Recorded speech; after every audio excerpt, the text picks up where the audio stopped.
아시다시피 리플은 현재 일주일 만에 무려 30% 상승이 나와줬습니다. 이 상승이 연초 산타랠리인지 혹은 시장의 흐름이 리플의 상승을 바란 것인지는 모르겠지만 하나 확실한 건 현재 리플은 다시 하락이 나와주고 있다는 겁니다.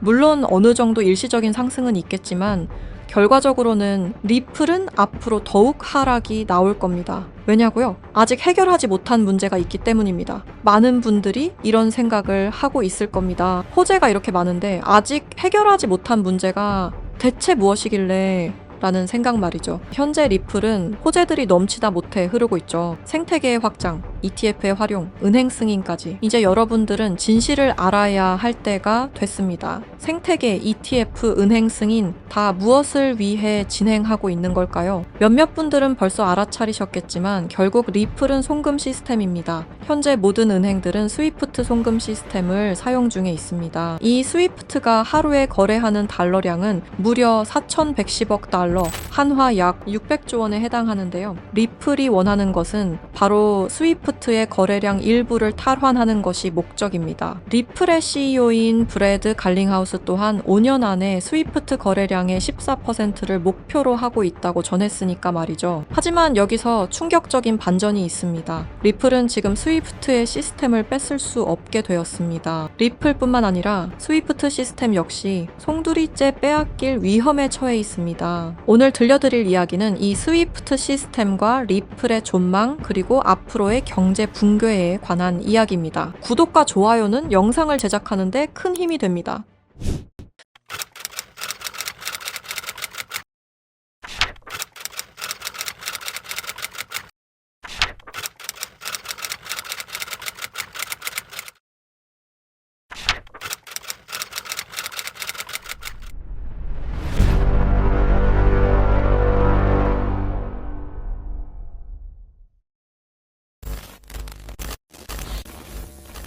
스위프트 송금 시스템 다들 한 번쯤 들어보셨죠? 이 스위프트 송금 시스템은 전 세계 은행과 금융기관이 국제 송금 정보를 안전하게 주고받는 통신망입니다. 1973년 벨기에에서 설립되었으며 지금까지도 모든 나라들이 이용하는 전 세계에서 가장 안전한 송금 시스템입니다. 하지만 이 송금 시스템이 전 세계 자금 흐름을 실시간으로 추적할 수도 있는 거대한 빅브라더라면 여러분들은 어떻게 하시겠습니까? 1970년대 초 당시 미국의 대통령이었던 닉슨 대통령이 근본 위제에 기한 미국의 금 태환 제도를 폐지함에 따라 세계 경제 전반에 중대한 영향을 미친 사건이 있었습니다. 그 당시 달러 가치가 폭락하여 달러 가치를 유지할 다른 방법이 필요해졌는데요. 사우디아라비아를 비롯한 오펙 국가들과 비밀 합의를 맺어 원유 결제를 모두 달러로 하도록 만든 게 바로 이 페트로달러의 시작이었습니다. 결과적으로 이 페트로달러 정책의 시작으로 달러는 세계 기축통화로 굳어지고 미국의 금융 패권이 강화될 수 있었던 겁니다. 그 페트로달러를 송금할 수 있는 시스템이 바로 이 스위프트였던 거죠. 미국과 유럽연합은 스위프트를 사실상 지배하며 페트로달러 기반 국제결제를 관리 감시할 수 있었습니다. 특정 국가를 스위프트에서 배제하면 국제무역 자체가 불가능해질 정도의 경제 제재 도구로도 쓰였었는데요. 북한, 이란, 아프가니스탄, 미얀마, 소말리아 등등 보시면 아시겠지만 독재 정치와 질적인 경제력은 부족한 나라들인 걸 확인하실 수가 있을 겁니다. 그만큼 스위프트 시스템을 거부한 대가는 참혹했습니다. 경제 붕괴, 정치적 혼란, 치안 문제 등등 국가적으로 수출과 수입이 이루어지지 않으니 국가들은 고립되고 결국엔 쇠퇴하는 일이 발생한 겁니다. 이 스위프트라는 시스템은 그렇게 전 세계적으로 발을 넓혀 나갔고 결국 모든 나라의 결제 시스템을 장악했습니다. 그렇게 전 세계 자금 흐름을 실시간으로 추적이 가능한 거대한 빅브라더가 될 수 있었던 겁니다.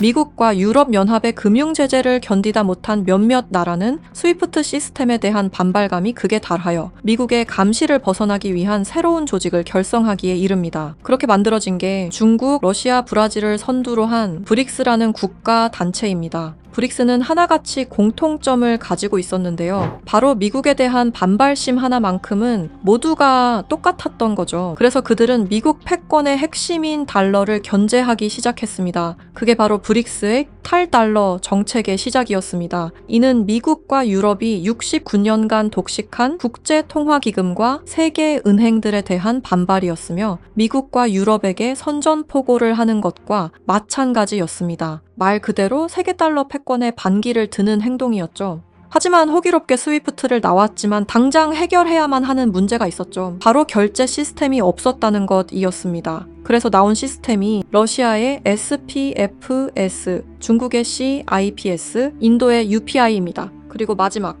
브릭스의 공동결제 플랫폼인데요. 다른 시스템을 확인해 보면 다들 자국에 대한 이득을 챙기기 위해 만든 것처럼 보이는데요. 하지만 공동결제 플랫폼만큼은 모두에게 공평한 플랫폼으로 보이고 있습니다. 하지만 이 공동결제 플랫폼은 아직 미완성에 그치고 있습니다. 왜 아직까지 완성이 되지 않은 걸까요? 이 시스템이 활성화가 돼야 그들에게 더욱 큰 이득이 있을 텐데 말이죠. 사실 이 공동결제 시스템은 지금 브릭스에서 사용 중인 것으로 확인이 되고 있습니다. 왜? 그들은 공동결제 시스템을 감추고 있는 걸까요? 지금 보고 계신 문서는 최근 2025 브릭스 정상회담 내용 중 하나입니다. 8월 9일 러시아는 아랍에 80억 5천만 루블을 지급하라고 명시되어 있었습니다. 이 금액은 한화로 약 1조 4천억 원에 해당하는 금액입니다. 하지만 러시아의 결제 시스템인 SPFS, 중국의 CIPS, 인도의 UPI, 어디에도 이와 같은 금액을 거래한 내역은 없었습니다.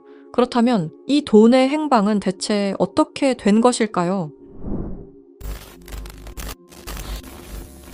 리플의 스테이블 코인 첫 발행 당시 브릭스의 공동 결제 플랫폼으로 리플이 거론되면서 수많은 추측이 오갔었는데요. 결론부터 말씀드리자면 브릭스는 리플을 사용할 수 없습니다. 왜냐하면 리플은 미국이 만들어낸 송금 시스템이기 때문입니다. 이 리플을 사용하는 것은 말 그대로 미국의 손을 다시 한번 잡는 것과 마찬가지인데요. 그래서 나온 게 리플의 기술력을 가져가자는 거였습니다. 최근 미국의 한 정보기관에서 충격적인 발표를 하나 했습니다. 브릭스의 내부 고발자의 음성과 브릭스가 실제로 사용하고 있는 코인을 밝힌 것인데요. 당시 내부 고발자의 음성을 다시 한번 들어보시죠.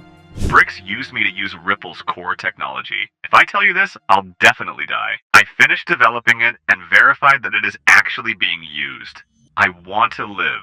두려움에 떨며 말했던 그의 이름은 에단 코렐, 1985년생으로 캐나다 밴쿠버 출신의 천재 기술자입니다. 암호학 박사이자 분산 원장 기술 전문가이며 리플 초기 개발팀의 외주 컨설턴트로 합류하면서 거래 검증 알고리즘 최적화의 핵심 메커니즘을 개발했습니다. 이후 브릭스와 연계된 블록체인 프로젝트에 참여했을 정도로 아주 우수한 인력인데 모종의 이유로 브릭스의 내부 고발자를 자처하여 미국의 정보기관에서 보호 중인 것으로 확인이 되었습니다.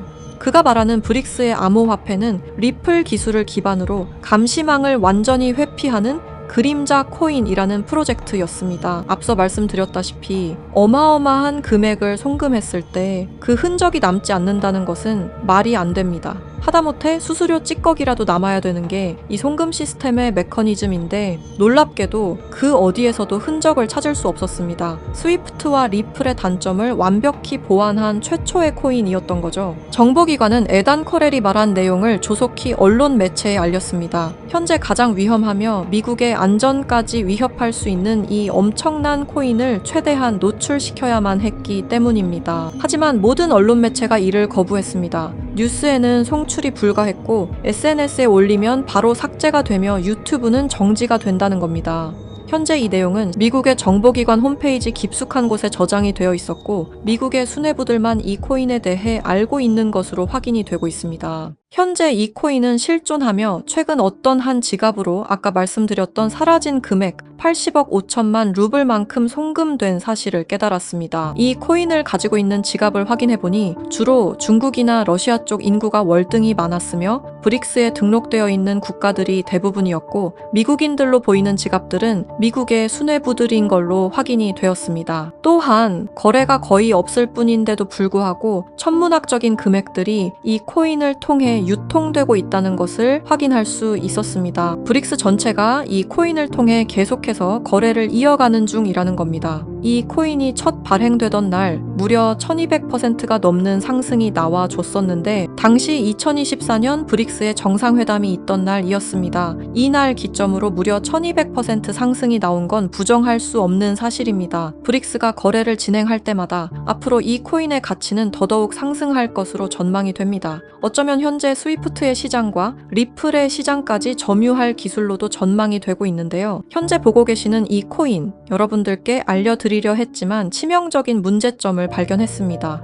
에단 코렐이 말했던 언론 통제는 물론 SNS, 유튜브 전부 이 코인을 노출하기만 해도 존재 자체가 삭제당하고 있었습니다. 제가 이 코인의 정체를 세상에 폭로한 게 이번이 처음이 아닙니다. 어떤 이유에선지 그 영상은 삭제가 되었고 이후 채널도 더는 운영할 수 없게 되었습니다. 당연히 커뮤니티 가이드라인을 위반한 적도 어떠한 이익을 취하려 사용한 것도 아니었는데 말이죠. 세상은 불편한 진실이 다뤄질 때마다 제일 처음으로 행하는 게 바로 언론 통제가 우선시되는 게 첫 번째였습니다. 북한만 봐도 그 사실을 알 수가 있죠. 이건 단지 투자 종목 하나를 공유하는 문제가 아닙니다. 브릭스가 이 코인으로 탈달러 정책의 시발점을 알렸으며 미국을 밀어내고 패권을 잡게 되면 경제시장 전체의 하락으로 이어질 가능성이 매우 크단 겁니다. 그렇게 된다면 전 세계의 경제 붕괴는 물론 IMF 같은 현상이 다시 한번 찾아올지도 모른다는 거죠. IMF 때 얼마나 힘들었는지 기억나시나요? 국가 부도의 날이라고 말하는 만큼 다시는 그 일이 일어나게 둬서는 안 된다는 겁니다. 지금 우리가 마주한 흐름은 단순한 변동이 아닙니다. 개인 투자자들이 결코 막을 수 없었던 거대한 구조가 다시 움직이고 있습니다. 하지만 이번에는 상황이 다릅니다. 과거처럼 흩어진 개인이 아닌 정보를 공유하는 집단, 즉 하나의 세력이 형성되고 있기 때문입니다. 제가 드리고 싶은 말씀은 아는 것을 모른 척하지 말자. 그리고 이번만큼은 놓치지 말자. 이 두 가지입니다. 현재 그림자 코인이라